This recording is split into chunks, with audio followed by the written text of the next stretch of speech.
que eu devo faire?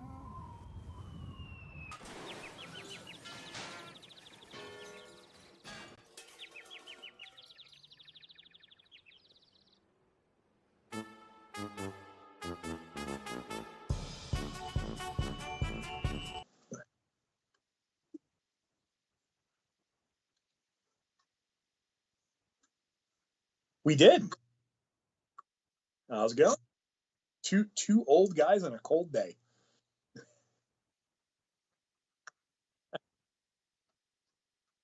Hey, wait.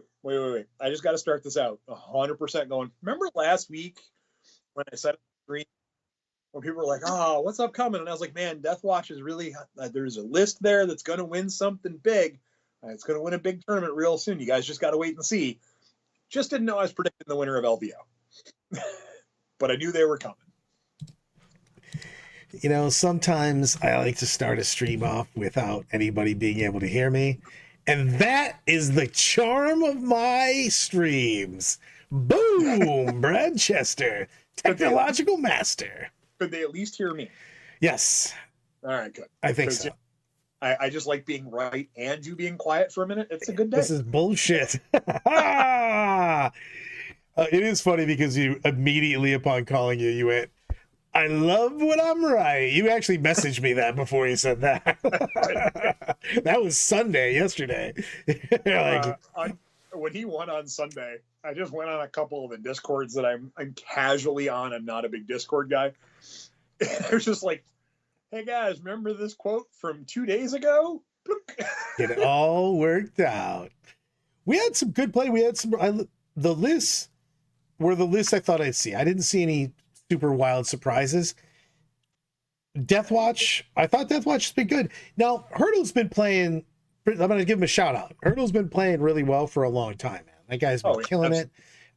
For his, on the Battle Brothers team he's been playing on, they won the 5-man last year. We won the 8-man, they won the 5-man. And he's been just dropping 20s on people like nonstop for a while now.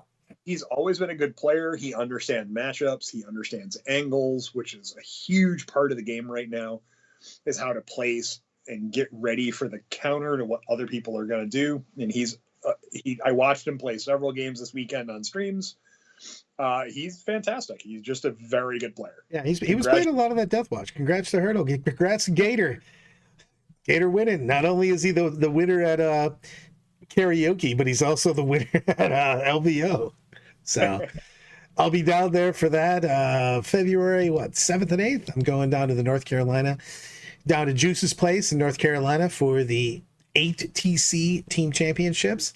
So we'll be there to rock and roll. It's a fantastic time. So good. I cannot recommend that his events enough. So also, if you don't know, Mr. Stephen 4. Also, I didn't even know that was him. I think I knew Juice like 5 years before I actually knew his real name. But that's also because I'm an idiot. So let's talk about some of these lists. You want to go over like who placed where and stuff? Let's just jump in. You pick and we'll go from there. Let's Jimmy Jam Blizzow. Let's start. I'm just going to go over the results first. So we had Mark with Death Watch. We had Ben from the Denver Mountain Trolls with Space Marines. He was running, his is the Vanguard, yes. Armster was running Blood Angels. We got a GSC in 4th. Scary was running his Dark Elves. Josh Roberts making the flight over, playing Gladius with some just pew pew madness. CSM, and then rounding out the top 8 was CSM list with just holy shit. I'm going to pull in some of these lists up, man. There was tanks galore. Say you want the CSM list that had the Hellbrutes in it. Yeah, is that Derek? I have these already up, I think. Boom! This is Predator, Vindicator, Halbert, Muller. Yeah, he's this guy. Soulforge. Yeah, Jay brought Packbound Zealots. Yeah, he didn't bring Soulforge. He brought Packbound Zealots and just went. I brought the armor. So we've got double bikers here, triple Predator, but more Dark Eldar Nursing coming. By the way, still unwarranted those Dark Elf nerfs in the first place. Screw that. I love that army. Triple Vindicator, double Hellbrute, double Mauler Fiend, and double Venom Crawler. So Man, we're gonna keep seeing that Vindicator coming across a lot of the lists, Space Marines as well. Those Vindicators, I assume, are gonna get some point increases and some erratas after this weekend. well, the big thing on the Vindicator, I mean, obviously, 2-up save. It's a combination of things. One, 2-up save. Two, it ignores all modifiers and can shoot into cover. Or sorry, shoot into combat. So its blast weapon can shoot wherever it wants. It doesn't suffer any modifiers for you touching it. So it doesn't lose anything. So it's a very high value, high efficiency vehicle. And it's tough to blow up for what it is. You know what I mean? For those points, it puts out a good amount of firepower. Was it T11? T11, shit ton of wounds. It's the 2-up save that's the bigger deal, to be honest with you. Because it can just shake off so much. Armor contempt exists, so does cover, you know what I mean? So you can turn people's las cannons into, nothing. T11, 11-1, check. Thank you, Kyle. Yep. So, I mean, this list is one of those lists that got where it got because he played well, but it's one of those. Yeah, exactly, Kyle, or KR. Leave it alone. This is one of those lists where people, until you saw the actually how to beat it, which is don't play the game against it. You know what I mean? So you can't. This is so much stuff to kill, and if you don't have the right damage output, you could be in a world of hurt. You know what I mean? Yep. No, the flip side of this is you start picking stuff up. You got the big guns to take care of this, and this can be a short day. Again, we had a lot of different stuff in here. Let me rock out Josh Roberts' list. Now, this is a list that I really thought was going to be like more of a Vanguard, but he ran it as Gladius to get that pew pew. So he's got Captain in Gravis armor, Lieutenant with Combat Bolter for the lone op, and unlike me, he probably actually remembers to use reroll ones to wound on one of the objectives. Yeah, probably. Uncle Barney's Calgar coupled up with some CP regen with Bobby G for double Oath, an Assault Intercessor Squad, double Ballistus Dreadnought, one unit of Company Heroes, a Reaper, which is right now in the meta. I love this thing. I know it's it's crazy good versus infantry. It's okay versus everything else, but man, it destroys infantry with Sustain 2. With Oath and Dev Wounds twin linked. It's twin linked on its damage. With Dev Wounds, you just pick up infantry squads. It doesn't matter. You're like, hey, take 1,000,000 devs. An Incursor squad to get those plus. Infiltrator squad. I actually think that right now in Marines, and I've been back and forth with it, and after playing more and more, I think that Infiltrator squad is a must in Marines right now. Just having that block out, because in a lot of the terrains we play on, like for instance Type 6, because they played Type 1 and Type 6 in LVO, and on Type 6, if you're trying to block out a 6-inch screen, screen out a 6-inch deep strike, it puts you below the bottom portion of the building, so you actually can be seen by long range firepower if you don't have that 12-inch deep strike. And then of course Roberts is running three Vindicators also on that. Yep. And we saw some games where people were just, man, you poked out and all of a sudden you went, triple Vindicator, double Ballistus, night, Yeah. Whew.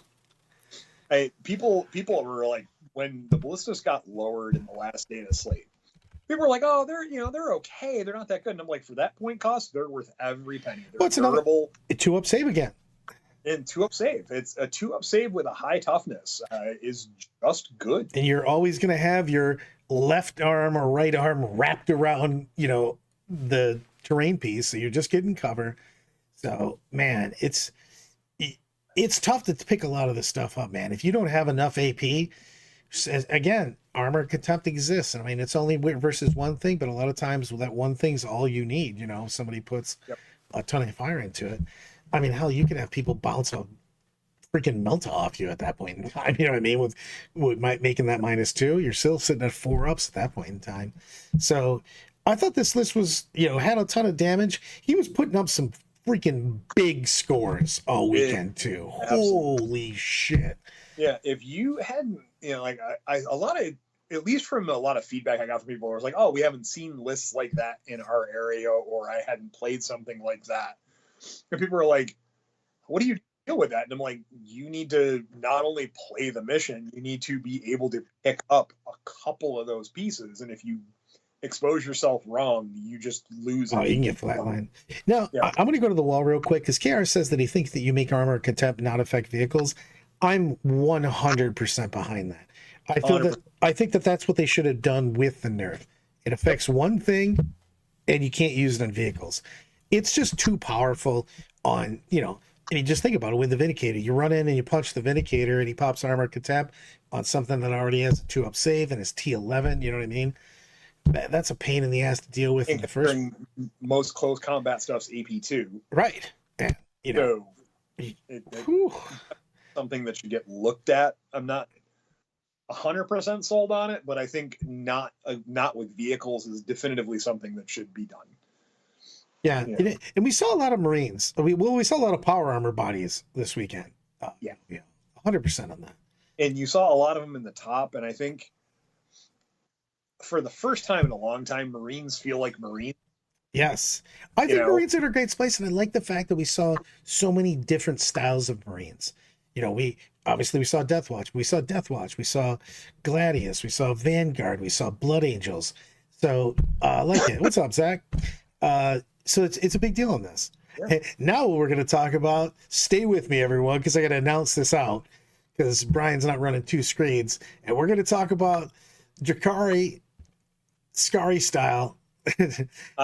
I'm sorry. So there's Drukhari, and then there's Drukhari on himself. He wins with stuff that I don't even understand. I think Dark Eldar's a really strong army, and then Scary runs it, and I'm always like, dude, what's going on? Hold on, Eddie. We aren't haters here. Whoa. I never bitch about something when it's good. Oh, screw that. The rest of the internet can go suck a tornado of cocks. I love the title of his list. Not gonna stop till Bomber is 300 points. Like fucking psycho. Yeah. I mean, his list is awesome. Go ahead and read that off. Archon with Can't Shoot Me. Beastmaster, Lilith, joining some girls. Lilith, by the way, is crazy. Lilith, when she goes nuts, is 12 attacks. She's AP 4 when she uses a pain token and charges, which, yes, you're going to do. And the girls with her are AP 3. Urian, unit of Kabbalite Warriors, 2 units of Rax, 1 unit of Witches to go with Lilith. Raider, probably with Lilith. 2 Venoms. You can do shenanigans here with the 2 Rax, which is, I'm assuming, what he's doing. Also, it lets you use that crazy strat with them. Court of the Archon, wildly undervalued. The Court of the Archon's awesome. You can slap it with that unit of Warriors. You can bring it in from reserve. You know what I mean? You can throw it with the Archon and get a ton of shots with lethals and full rerolls, and or you can do double explosions. 2 Chronoses, so for extra pain tokens. A unit of 3 Grots, 2 units of Mandrakes, double Scourges, not triple. I was actually surprised at that. 2 Talos, and because Scary has this weird love affair with the Void Raven Bomber, he's down from 2 now at least. Yeah, that Void Raven Bomber, I watched him on a couple different streams. That Void Raven Bomber with its AOE gets around so many problem children for Drukhari. And the fact that you can rapid ingress it in, set it up to be, very powerful. It's super high. It can super shoot high. You know what I mean? So it's wild on that. I do like the tech pieces he put in here because he took 1 Scourge with Dark Lances and he took the other Scourge with Haywire Blasters, going really hardcore and anti-armor, which is a good pick, man, because obviously we saw these lists with all the, the Vindicators, the Blisses, blah, blah, blah. Man, having a unit that can shoot and scoot with just doing dev wounds all over the place is significant, man. 100% Dorian on that. The Court of the Archon plus Warriors plus the Archon, it just does damage, man. Like, people don't expect the amount of damage a random Warrior squad can put out. Just throw a token on it, you know what I mean? Smoke check. Yeah, I mean, the Court of the Archon unit that he used was his MVP, according to him, the entire weekend. Oh, it just does work. It also has so many wounds and final pain. You know what I mean? It just does shenanigans. Uh, he's got the double Chronos, which effectively means you're just going to have pain tokens for days. You know what I mean? You're getting one every time you kill something, and you're getting, possibly getting a regen every time you use one if you're within range of the Chronos, which is the whole point that they exist. So of course they're going to be around you. And then of course, yeah, exactly. He can just split those units up with the Venoms. He has wild different options too. What he wants to put in, because you can, obviously you're choosing before the game who you're splitting, who's going in where. So it's a big deal on that. Yep. And this is where you see the thing that I've been talking about for a while. This is where you see a faction specialist who is so good at running his army, even when it's not a strong army. You just get good at knowing what your army does, what tools you have at your disposal, how your strats work, how every intricate piece works together on a tabletop, and you can win. It's proven right here by Scary. And it's crazy on the, well, you get like little things though, because I saw a couple times you can do the double up, because you can do the tank shock, and then you can use the strat in the fight phase if you have racks in a vehicle, and you can basically double up on devs and just have you can have a transport, just do a lot of mortals that people don't see coming. You know what I mean? Yep. So he did super well. He had a great run. You know what I mean? And this is an army that people just aren't used to playing against, and it's got a lot of shenanigans, man. Between, and also Scary being one of the nicest guys you can ever play against on a tabletop, plays a pretty tight game. Super fun to play against, and I really like him a lot. Yeah, I've never had a bad game with Scary. He always plays really fun. Yep, he's a good dude. Absolutely. I actually like playing against Scary because no matter how the game's going, he's one of those guys that wants to play all 5 turns, and I like that quite a bit. Mm-hmm. It doesn't matter if he could be down by 40 points and he wants to grind that game out, figure out, you know what I mean, what he could do and stuff like that, and I like that quite a bit. Mm-hmm. So, it allows for some education along the way, which is always a good thing. Yeah, I mean it's legit on that. So I like this list a lot. I mean, obviously I'm very excited as an Eldar guy, so I love seeing this stuff. I love this list. So we've got Harpster's Blood Angels. Now this is almost like an old school Blood Angels. He was running Angelic Inheritors, Uppy Downy. He had double captain with jump pack, Dante, regular Libby, lieutenant with Combine Bolter, because yes, the Sanguinar for shenanigans. We got a super chat here. A very odd shot of that. Probably with a $13.10 super chat. Not even going to make you say it today, but since your boys are still playing, there's an OHIO. That's my retire. I'm doing it back to myself after that one. So, where was I? I have no idea. I'm very excited for the game tonight, clearly. You're going the list, yeah. I went after the captains. Sanguinar, yes. Intercessor Squad. Jack brought that. I really like this quite a bit. I've been playing around with it a lot. I like it both in Chaos and in Marines. I like, for 120 points, I love the 4 Las Cannon Death Squad.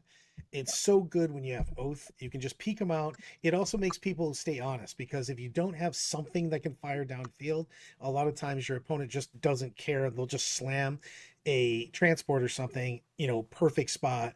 If you've got the threat of 4 Las Cannons is so much better than probably even what it does, but just, you're not going to put a Rhino just sitting out there or something like that. It also gives you a training piece. It gives you a trade piece. Yeah. It can do a lot. Yeah. It just has a lot. And then, of course, he's got a 6-man unit of Plasma Inceptors and a 3-man unit of Bolter Inceptors. When you're in Uppy Downy, hell yeah. Again, that Infiltrator Squad, which I do think is a must-have, you know what I mean, in Marines right now. 2 units of Sanguinary Guard, 3 units of Sanguinary Guard, all 3s. And then he's got double Vindicator instead of triple Vindicator. It's just a lot of, he's got a lot of speed. He's got a lot of ability to play the board. Yeah. And you can, I love those 3-man units with characters, because each time everyone gets joined. So, and it gives you a lot of trade because they're not a huge footprint like a 6-man unit would be. You don't have to worry about really taking battle shock tests as often. If you have to get out of position to do something to score, if you lose 3 guys, normally not that big of a deal. Even if you lose, 3 and the character, it's not the end of the world. You still have 2 other big punch pieces going. So I like it. I think it's a good play. And having that ability to reach out and touch somebody, it was a big deal. In his game with Conan, Jack went second and effectively just went, I'm not doing anything, because they were playing Scorched Earth. That was in the Shadowrun. And just effectively sat behind terrain and just went, I'm just going to wait until the end of the game, do something about it. Because Conan was playing the Bobby G, triple ballistas, triple Vindicator list. And he's got the ability to reach out if he comes up and, take those objectives back. And also, the Sanguinor is, people who don't put that in a Blood Angels list, that's not taking advantage of the Oath style. He is such a tech piece and can do so many different things and helps you out in so many ways. It's crazy because for everybody that doesn't know, the Sanguinor heroically intervenes from space, basically. He just shows up. And one of the biggest things about this is, now he fights first, of course, which is a huge deal because he can take out a couple people. But one of the bigger things is he comes in at the end of the charge phase, and you can basically tack him on to the back of somebody's charge. And all of a sudden they're screwed on the way that they can pile in. So a lot of times they can't get the amount of models that they needed on the objective into your unit, and they can't clean you up, and they end up having either somebody stranded that can't fight at all, or too many people end up having to fight the Sanguinor. And at that point in time, a lot of times you don't care. They kill the Sanguinor, good to hear, you didn't steal the objective, or you didn't kill the unit that you were trying to kill in the first place. He has a lot of value. He's properly priced though, because he's hefty in price for what he is. You know what I mean? Very, very good tech piece though. 100% agree with you on that. Yeah, I love that piece. I think if you're running Blood Angels with Blood Angels in it. Yeah, what? Who would run Blood Angels without Blood Angels in it? As Snigs was literally clipping off making multi-meltas for my eradicators today. So also, did you know, because I didn't until he pointed it out to me today, because I was like, oh man, we need to go get more eradicators. And he's like, no, I have 100 million heavy intercessor bodies and a bag of multi-meltas and power fists. We're going to fix your army right now. And he started clipping away. That was today. So, today was the day that I found that out. I didn't know. Also, somebody tell me, because I'm a lore guy, what the hell are the tubes in the Gravis armor that go into the legs? I don't know what those are supposed to be for. I would assume because they're so heavy, they need more lift. Extra hydraulics. Extra but Terminators are heavier and they don't need that. That's my whole point. You know what I mean? So, whatever. Call was having some fun. Had a couple of split tubes sitting around. It was like, that's put some tubes in it. Make it look crazy. Let's go. Or, guys kept going, man, my feet keep getting so hot in this, and they're like, oh, air conditioning tube. There you go. So first off, I'm gonna give Ben props for going second. Second off, I'm gonna give Ben props for having a list name Swiggity Swooty. Where is Robooty? Vanguard Space Marines. I know they're different armor types. No, they are not. On the thing, those all come from the same mark. Captain with Jump Pack, Lieutenant with Combat Bolter, because why not? Marnius Calgar, Uriel Ventress. He has no double oath, but I don't know if you need it, to be honest with you, in this Vanguard. I've played it with and without. Impulsor, the Scent Dev Squad, which is literally the key to the Vanguard unit here. Everybody understand why that Impulsor's in there, for what 2 reasons that's in there for? Is because number 1, Bring It Down isn't an auto redraw. Yep. And a delivery system. Exactly. It gives double purpose. Just so people are wondering like why you would put 1 Impulsor in, that's the reasons. Yeah. I love having somebody go, oh, I can't throw away Bring It Down. Schnarf. So the Scent Devs are just insane in Space Marine, or Ultramarine specifically, because of the fact that Uriel Ventress gives the unit Deep Strike, and then for 1 CP you can pick them up, put them down, and it makes this unit just disgusting. They also have Vanguard has a 1 CP strat for +1 to hit, +1 AP. Centurion Devs reroll 1s innately, and they reroll everything if somebody's on an objective. So this set dev unit a lot of times can just take out multiple things without even bothering to shoot the oath target, which lets other people have that because they're getting those rerolls. It's super big. He brought 2 units of company heroes, which I like quite a bit because you can stick different characters with them and go kick some ass. He's got double eradicators because eradicators rock steady. 2 Inceptor units, both with plasma, or sorry, 3 Inceptor units, 2 with plasma, and the big one is with the Assault Bolters. I love Assault Bolter Inceptors. I think they're the best. Sustain 2 is a hell of a drug, man, especially if you're shooting at your oath target. Whoo! And you could do shenanigans here, such as, especially if you pop the strat on the Inceptors, where you're making them +1 to hit, +1 AP. You've got and in squad, the Bolter Inceptors are hitting on 2s, AP 2, and you can reroll everything, and they're hitting on 2s with sustain 2, so you're basically picking everything up. That's not an explosion. So good. The obligatory unit of infiltrators and a scout squad. This is a very, very well, this is super similar to what I've been running in my Vanguard, and I like it a lot. I like this list quite a bit. When I first saw this, I saw this as a great list. Tons of damage. Tons of shenanigans. The only thing about a Vanguard list is you're constantly having to play really well. There's not a lot of wiggle room. You know, you got to make sure you're picking up and getting those angles because you don't have a ton of shit, but you've got to answer for everything, but you got to make sure it's the right answer. You know what I mean? Being access to uppy downy, fall back. You know what I mean? They have reactive moves. It's just Vanguard has a lot of mojo. Also, just being -1 to hit from 12 inches or more away, you know, you're taking 17% less hits on that. You know what I mean? You're a little more durable on stuff.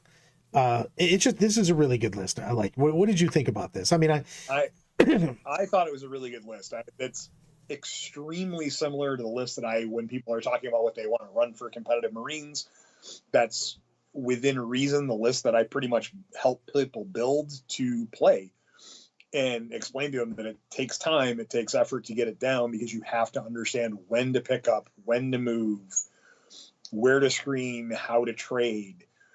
But it's a fantastic list. It's just when it meets its counterpunch, it has trouble sometimes. Yeah, 100%. Especially if you get caught, you know, if you mess up and you let those sent devs get touched or you put them too far in the open and they get picked up, that's a big part of your damage. You know what I mean? So it's a big deal. Yeah, 100%. Ben been paying this for 4 years now. He said he was neighbor for all. Yeah, he's putting some serious reps with this list, man. It's hardcore. This has just gotten better and better.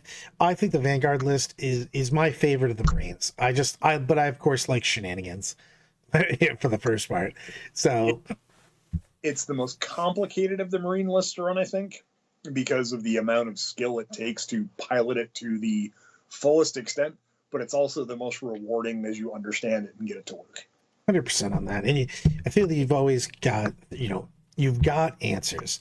Now I'm going to read this Hurdles Death Watch list off, and then I want you to run it through because you were pretty goddamn excited about Death Watch. Oh, yeah. So I want to give you your mojo on this.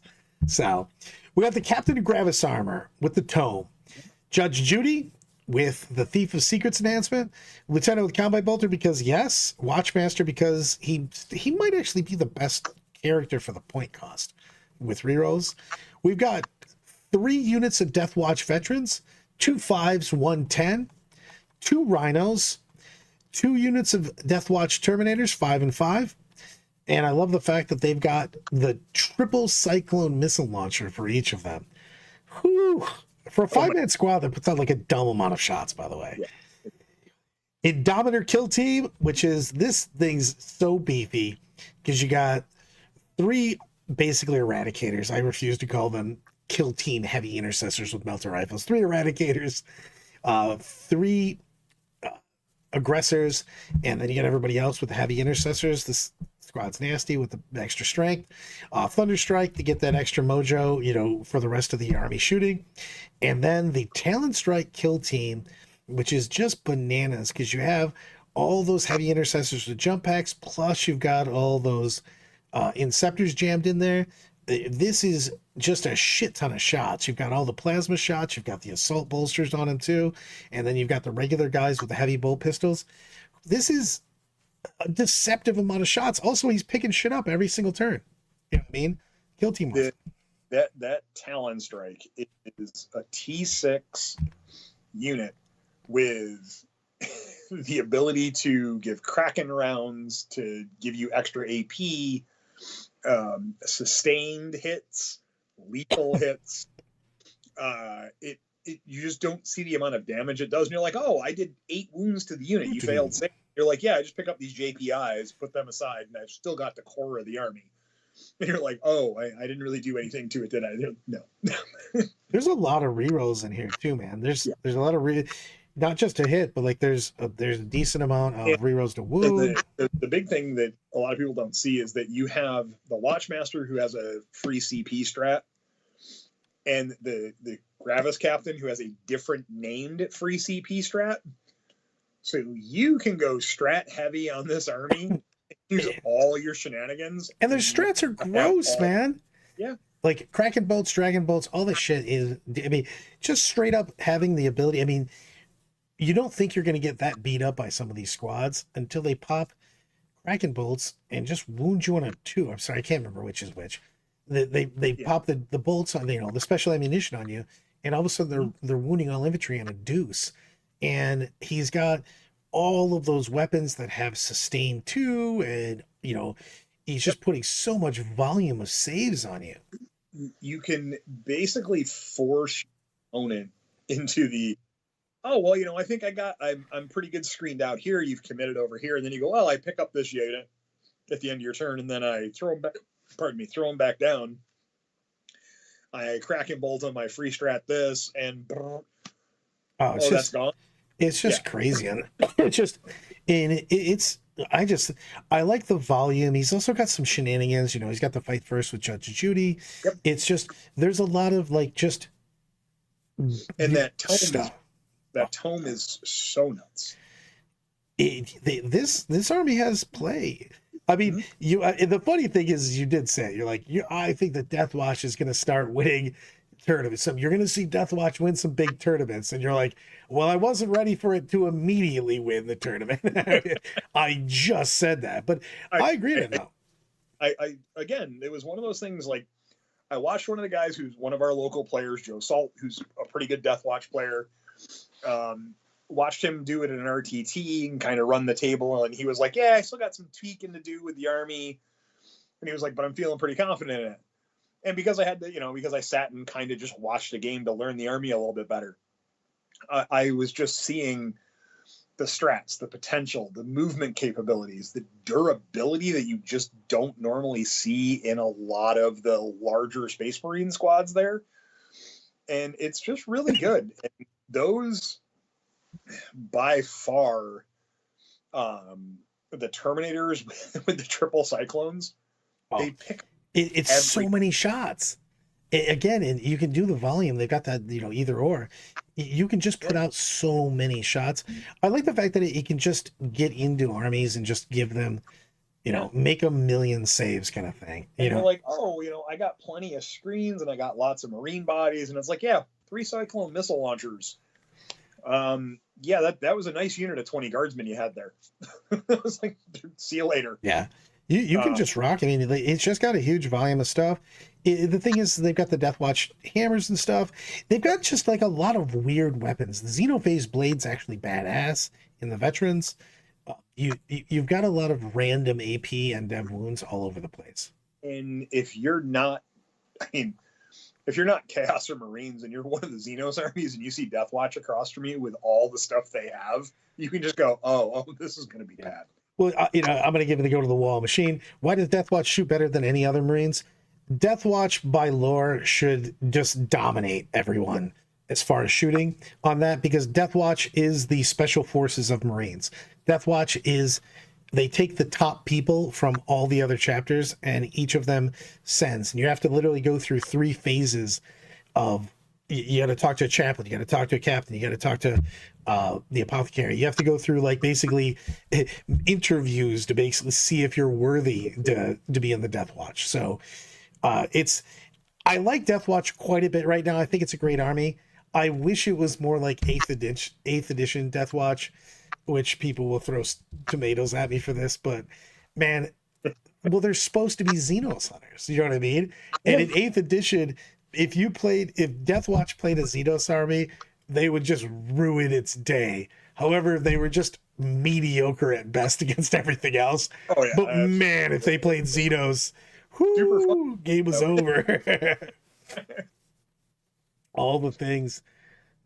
You guys lucky beat Deathwatch the Vanguard did? Oh, it's well done now. Yeah. Let me pull up the hold on, I accidentally closed out 2 of the lists. I want to show that Genestealer list also. Mm-hmm. So, and see, we had Triple Benefactus, Primus, Saboteur. I think the Saboteur, by the way, is bananas. I love that dude, just for pure mortal wound shenanigans. Yeah. Also, well done, Orion, 4 and 2. Well done at LVO. Mm-hmm. We've got all of the Acolyte hybrids. 1, 2, 3, 4, 5. We've got 1, 2, 3, 4, 5. I think he brought all 6 of the hybrids. Yep. We got a bunch of 10s. We got a couple of 20s of neophytes. Excuse me. With the benefit is, it's a big deal on that. And then we've got the triple ridge. He just brought 3 individual ridge runners. Then he's got 3 units of 5 pure strain Genestealers. This just has a shit ton of bodies, man. It can play the game. It's got a fuck ton of flamers. It's just, and I do like the way that they now have, when you regen your guys, ambush is so much better now when you get a set amount, and you could bring a shit ton of people back. It's your choice, and especially in an army like this, you could have brought 6, hybrids back. You know what I mean? So the ability to have guaranteed recursion, where hey, look, I'm playing 2,400 points, you're not, is not a bad is a good thing for the player. I will figure out if it's good for the game in the long run, but it as long as they keep them pointed where they are, they're pretty efficient. They're still really good. They are glass cannons. They die to the stiffest of breezes. And if you understand how to move your army, it's really good. I think those infiltrators that are going to be in every Space Marine list now, and if you're not playing infiltrators in your Space Marine list, you're missing out. And I think we're going to start seeing more people running 12-inch bubble stuff. 100%. That's why I said I think you're seeing, everything from the single guys in, the techno-archaeologists, the infiltrators, just the tile.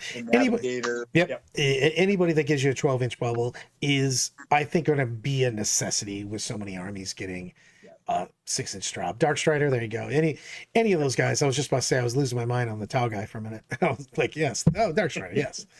But there's so many armies that can come down on you, and it's so hard. And I want to, we covered this before, but I do want to recap on this. I think GW did, and we shit on them all the time. I need to give them props when they do good stuff. The change to universally make it so you can't 3-inch deep strike, it's a 6-inch deep strike, makes the game a million times better for me, because you just don't, trying to get 3 inches made it just so impossible, and your turns took longer. It's so much easier to just run 6-inch bubbles out. And we can always say that, like, LVO is the last tournament of the old edition, because they didn't use the Grotzmus balance update where Retcad got some adjustments and the other FAQ stuff and things like that. So, in its bubble, this is what happened. And now we've got a whole array of things changing moving forward, and let alone we get the guard book next week, even though we get Eldar next week. And then we get the week after that, or 3 weeks after that, we get pre-releases this week for Eldar. The pre-release, yes, but the rules release officially is 2 weeks from Saturday. Look, but pre-orders are going up, and man, are those models sexy. Yeah, you know what? Hold on, we're gonna look at some stuff.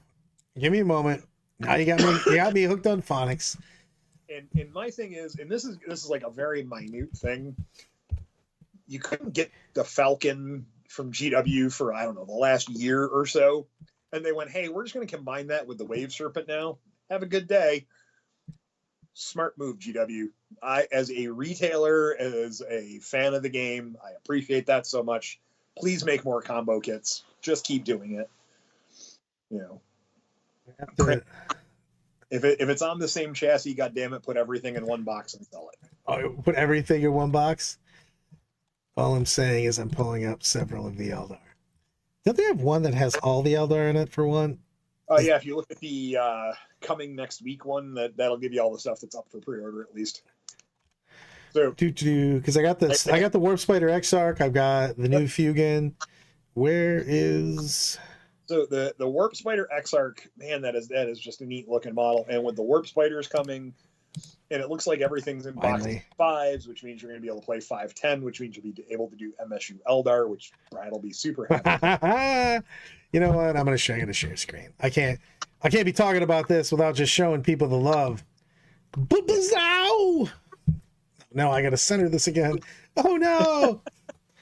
Oh no! We're so glad you're technologically advanced, Brad. Oh no!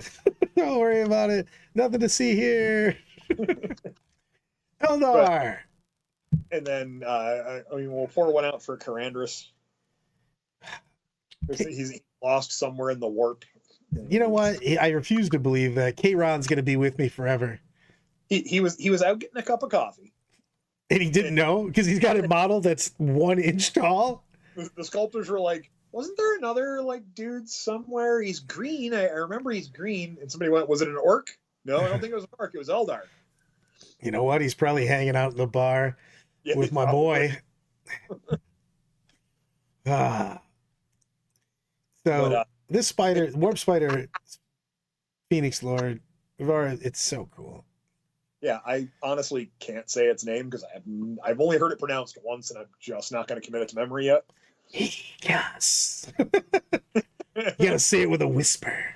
Yeah. I don't know what happened to orcs, to be honest with you. I didn't see a lot of people running it though. I was surprised they didn't see more tactics orcs. I think they play really well into the meta right now.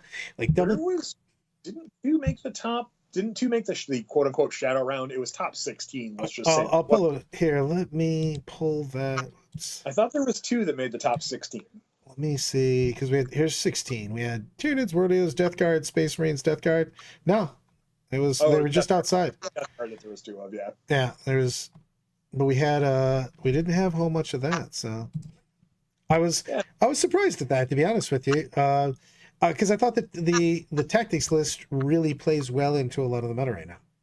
I think it's one of those things of the meta needs the time to adjust. As we always say, it takes a few weeks for things to come around. I think people are still learning out what that tactic list does. Also, by the way, it's pretty awesome that Hurdle won with Deathwatch, because the Deathwatch episode, the first of 2, just dropped on 40K Lorecast. And don't forget to like and subscribe to our channel. Oh, hell yeah. We only made it 44 minutes in this time. I know. It's a record of 44 minutes. You're all right, KR. Denver Fight Club rocked out, man. Hey, look, we finally have new spiders. It only took 25 years. That's a real time frame, by the way. And you know what? Although they are an homage to the original sculpt, they look a little chunkier. They look a little slicker. I like them. I think they look good. I like the Exarch quite a bit, because now he has actually 2 spinners and the warp blades, and they make sense. He's supposed to look, the whole point is he's supposed to look all spidery with that stuff. You know what I mean? And the warp jump generators look cool. I don't know. I like him quite a bit. Big Baby B. I like that if I see someone drop one now, I'm not going to recoil in fear of how bad it's going to be chipped when you pick that up. Oh, I mean, you could kill somebody with those old models too. Those are all still pewtered. Yeah. I just love that multiple people that I play, my Eldar models are older than they are. Yeah. Baharoth finally looks cool. Baharoth finally looks good. Yeah. And, hey, guess what? You never have to put glue back on. Those goddamn whooping hawk wings that if you breathe on, they fall off. Oh, Jesus. If you touch them, they fall off. I If you used spin this. them, they All of fall my off. swooping hawks were scourges for the longest time because they looked better and they also didn't auto break. Yeah. So we got new hawks. We've got Fugin the Burning Lance. You know why he's awesome? One, he's got basically the Joker gun from the '89 Batman. Yep. But he's got a banner and a cool axe. Also, bring back cool banners, GW. Everybody used to have banners. Now it's hardly anybody. The aesthetic of banners I like a lot. We've talked about this to nauseum in some ways, but Fugin looks awesome. He was in every competitive Eldar list for quite a long time. It's nice to see him get some love and get a new model. 100%. We got some new fire dragons. I got a couple of those going. Speaking of somebody that comes with a banner, Ozerman of Assyrian. Also cool banner. Also cool sword, by the way. I like a lot of these. Well, I'm clearly biased because I love Eldar. So, but I love the fact that he's got the forearm mounted catapults. I like the look and the feel of that because so Brad, I have a question. Hit me. I'm gonna completely disrupt you right here. Everybody's like, you really like the aesthetic of Eldar. Is that because you're short and wide and they're tall and thin? Yeah. Being short sucks, assholes. I don't know what that's like. Anyway, I googled Napoleon complex and I went with it. I'm doing this. I identify as a tall, thin Eldar. Also immortal. Yeah. So, all the things that I am. Yeah. Healthy and good shape. 100%. Just keep it going. Yeah. Eldar. Yeah. Eldar, Brad, same thing. Basically the same. Yeah. So I think he looks pretty cool. Wave serpents are wave serpents. The grav tanks have always been grav tanks, but I'm not a tank guy. Never have. Also the heavy metal team, holy shit, they can make even the dumb models look cool. Good paint job, guys. Yeah. Woo. Here's the thing that I'm not gonna buy because I have 12 of them or walkers. I got so many or walkers. So, at least this way we're getting the preview of, hey, there's 2 in the box. Yeah. And this is one of the few times I'm going to be able to say this. It's cheaper than they were when you bought them individually by $6. Yeah. So that's a nice thing. And again, the next thing up is the Falcon Wave Serpent combo kit. That's fugues. So. Yep. I still want this to do this. I hope that this Phoenix Lord is for the spiders is amazing because this model rules look good. Yeah, the rules look good from what they've previewed so far. And speaking of preview, let's hop. The LVO preview for 40K. Let's talk about it. Right. So we all knew what we were getting next. It's great. We know what's coming. And then they went, hey, guess what? It's going to be 4 straight chaos books. All the chaos. Also, you think we're going to straight get Emperor's Children is the first one? Because, Emperor's Children is the first one. It's got to be because you got to sell Fulgrim. You know what I mean? That is the next one. And although one of the few times I can go, I don't like the heavy metal paint schemes on the models. Seeing some of the just built plastic models, I got a lucky sneak preview of a couple pictures of them unpainted. I think they look better if you take there's a ton of websites out there where you can just take a painted GW picture, change the paint schemes. Every time I did that with these models and I pulled them off Warhammer Community and cut them into there, the models looked better because I didn't like how dark the was on them. When I brightened them up and went with a little lighter colors, they were really nice, especially the excess guys, which were basically the close combat augmented. Here's what I want to talk about real quick before we move anywhere on. What do you think Fulgrim's stat line's going to be? Because he's the multi-arm fastest of the Primarchs right now. Can we make him like like Fulgrim stat lines. I think that, you know, what I think he should have been, remember last edition Angron, where Angron had like the ability to do 1,000,000 attacks, like 30 some attacks. It wouldn't surprise me if he has like 14 sweep attacks. Because I just think he should be the guy just taking out if he everything. doesn't have fight first. Oh, he has to have fights first, man. No, but I want him to have like ultimate fight firsts. Like at the start of the fight phase, before any other fights happen, he fights. That's what I would like that 100%. Doesn't even matter. If he charges, he gets charged, whatever. Doesn't matter what rules you have. He just does. He always fights before everybody else.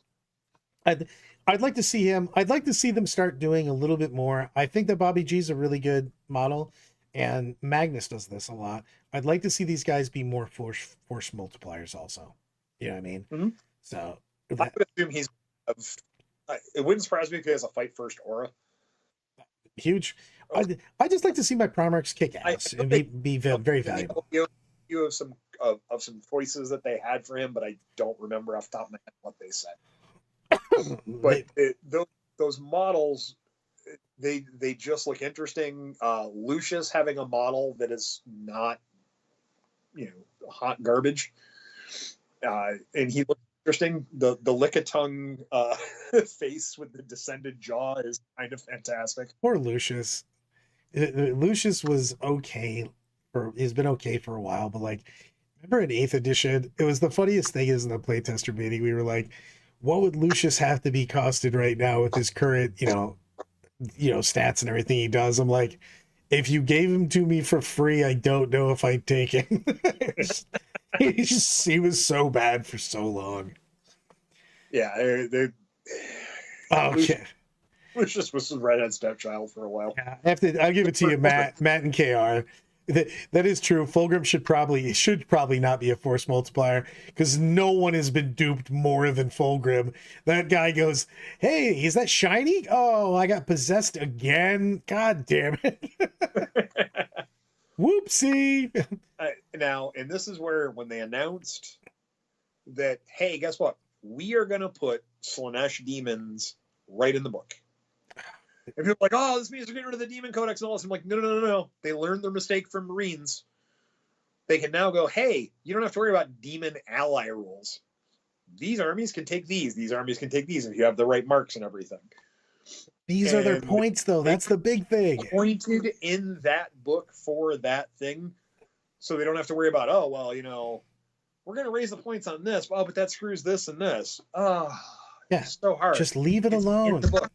But they should have been doing that with the Marines the whole time, and how they're doing it. I think hopefully they're just learning their mistakes from before.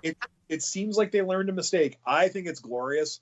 They can update the data sheet. They can update everything. And do I want to see a Demon Codex? Absolutely, 100%.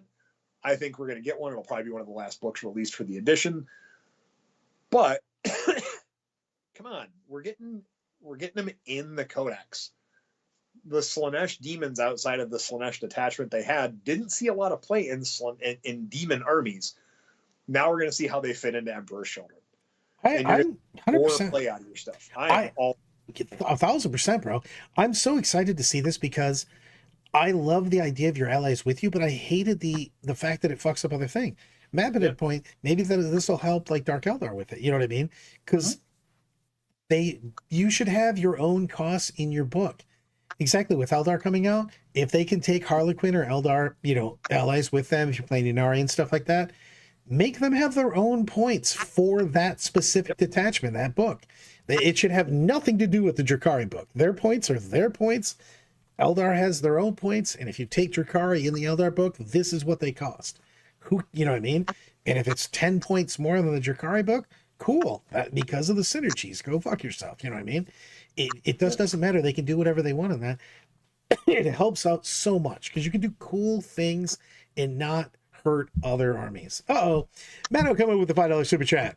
Speaking of Dark Eldar, God damn it, Scary, I just started playing my new witches. This is what orc players must feel like. I was getting yelled at. God, where were we? The very last tournament I went to, and we were just sitting and drinking, and I got two different guys. We're going, "You ruined two of my armies." Like, it was definitely not my fault. I think if you take Drukhari out of all the Drukhari data, and then look at Drukhari as a whole, you'd be like, oh. Oh, 100%. It's a good army, but man, that is an army that if you fuck up at all, the wheels come off Dark Eldar. Oh, quick. completely. You're like, oh no, what happened? There was a gust of wind and it killed 6 of my units. Like, oh, not again. Yeah. So I mean, and then let's go into the other thing about adding the demons into their specific god books, we'll call it that. It helps shallow codexes have more units that you don't have to be like, oh, well, I need to take, a unit of whatever demons, we'll just say plague bearers, to take a great unclean one. No, in Death Guard, I'm just going to be able to take a great unclean one and go, here we go, moving on. I think that's something I'm looking forward to. It gives a lot more variety to armies. It's going to be very interesting. Yeah. And guess what? Your strats will be able to probably target your demons here and there in that. Which it depends on keywords and stuff like that. They have done that. They've done a much better job of that because they have been burnt pretty goddamn hard. Yeah. So they've been very, very good about what works with what keyword and very making the keywords not broad. Because man, when and I know it's been a while, but when 8th edition came out, Jesus, having the chaos or Imperium keyword, you're like, okay, well, there's going to be some broken ass combos that come out because you just said, here's 15 books, figure it out if anything works together. Yeah, lesson learned. But it's going to be neat because you go any, if the strat goes, well, Nash unit, that means you're going to be able to target your demons. You're going to be able to target your noise marines. Yeah, anything from the thing. Peach of the Storm with $2 super chat. By the All Father, I finally caught a stream. Welcome, my friend. Welcome, my friend. So, of course, with everything coming, they also did show some silhouettes of things, such as salamanders. Vulcan. So let's just assume we're getting Vulcan because man, it only makes sense. And then the one shot that they showed where they graded out, I give the internet some great credit here. Somebody went through and had all kinds of GW stuff and had AI find the image that would line up to, and it was a Space Wolf image from one of the more recent books. That was imposed in exact pose, full silhouette, and everything, 100% match. So we're assuming Space Wolves is in that. Ready. We need to have more Loyalist Primarchs anyways. We're at what, 4-2 right now? Yeah, I would assume we're gonna get Vulcan, and I hope Russ. Well, yeah, I'll give you a Barsati take. This is what he thinks. He thinks we're not going to get, because I was bitching and moaning about how Lehman should have already came out, how when the Wolfen came back and the 13th Company came back, that was the storyline, that he was supposed to come back with them, and then you were obviously going to get Vulcan. And I'm a huge Salamander fan, but he thinks that Lehman Russ isn't going to be till 11th edition, and they're going to have him come back, and that's going to be the storyline part for 11th. We know nothing about nothing. That's just his fan theory. And him and I talked about this, and I said that there would be the usher in where they became even in Primarchs, and then there would be something else that happened with the Xenos race where something is cataclysmic to where all 4 of them, the 4-on-4 have to meet. And something happens. I think that's going to be the usher of 11th, is when it's the 4-on-4 battle. Yeah. Well, I think that you're gonna have shit really go down, and then have Russ come out with his boots of mighty ass kicking. Yeah. I think Russ is going to come out before the ass kicking, and then when Russ fully hits is when shit hits the fan. There'll be a one step after that. As we know, they like to do some nice story arc books and stuff prior to the change of an edition, as we've seen with Arcs of Omen prior to this edition. I assume we're going to get that again. We still have to finish Gathering Storm, god damn it. Yeah, I know, but Yes, certain things were a problem, but yes, they are. It also to the wall here, guys. Yes, they are talking a lot about the webway, where Khan is probably riding a bike and pretending he's doing the Buscemi with "Hello, fellow Reaver jet bikers." He's double their size. Not the anti 40K. Yeah, no, they don't have to do that. I mean, shit.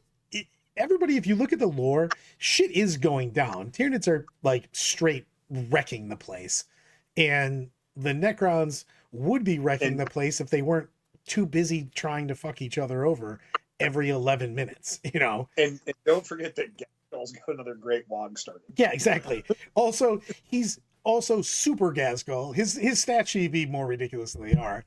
Because Mad Doc literally put Gasgul's head on multiple orc bodies that he basically duct taped together, and then duct taped his head on him, hit him with the jumper cables, and went, "You've always been this body." And Gasgul went, "Yeah, I know, let's do this," and just kept running forward.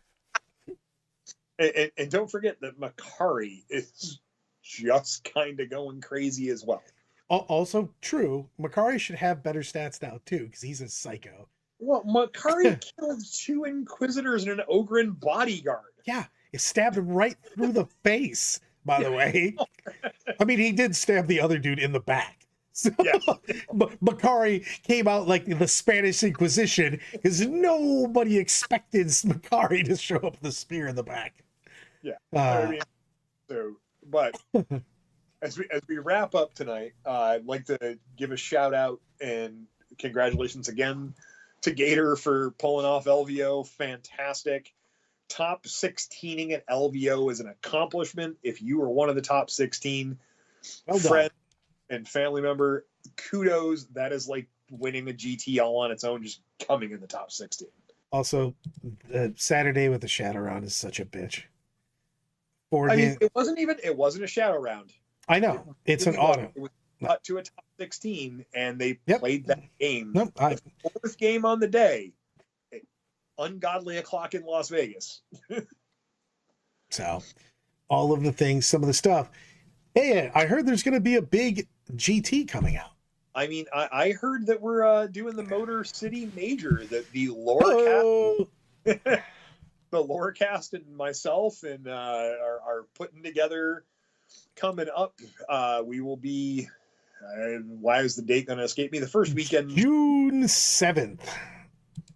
So June 7th in Detroit. So sorry, 6th, 7th, and 8th to be specific. 6th, yeah, again, 3-day tournament, 3 games on Friday, 2 on Saturday, 2 on Sunday, 7 rounds. What I like to call the Salt City Gauntlet. I was to say, courtesy of Captain Insano, we were going to do 3-3-2, but then we went, but then we won't have enough time to drink and eat too much if we don't on Saturday. So I will always go. It's going to be a major. It's going to be a lot of 40K. It's going to be a super good time, but also an event that I'm running, so there will also be lots of story time on Saturday night, quite a few drinks, and of course we're going to be doing a meet and greet with Brad on Thursday, where you get to meet him and Barsani and talk lore and all kinds of fun stuff. You got to come out and plan it. It's going to be an absolutely banger of a good time. And we're going to give away a lot of nonsense. There's going to be a lot of just random prizes, because I really like giving away prizes for weird things that happen round by round. Basically, I just want to have a good time. And don't forget, we have audiobooks playing in the background. Just saying. We've got stuff. You know what I mean? So I'm very excited for it. We've got time. Who's Brad? Screw that guy. It's basically it's technically in Southfield. We basically wanted it to make sure that you could take an Uber for not the end of the world if you're coming from the Detroit Airport.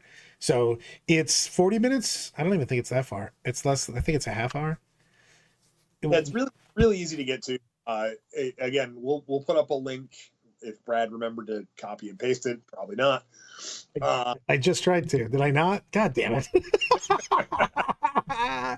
Well, hold it. Talk just a little bit while I do something else. Are available on BCP. There'll be a really good swag bag for the event. I've already started contacting a bunch of people for donations and signups and good kind of stuff. And we'll have all kinds of fun prizes for best in faction. It's going to be a great time. This is I don't want to call it a replacement for Motor City Mayhem, but it's the continuance of the tradition of that with just a new name. We rock and or roll. Hey, look, I'm a tournament organizer. Yeah, you're one of the tournament organizers. It's fantastic. I'm the best. Oh, hold on. Wait a minute. I might actually copy and paste it this time. Boom. Yeah. Look at that. So on that one, I do have one other thing to say, Brad. OH. I-O. All right, guys. Have a good night. Good luck to the people in the national championship game tonight. I'm sure most everyone's rooting for not Ohio State, but that's okay. Boo! Everybody have a good night. Brad, Queens, wave us out of here.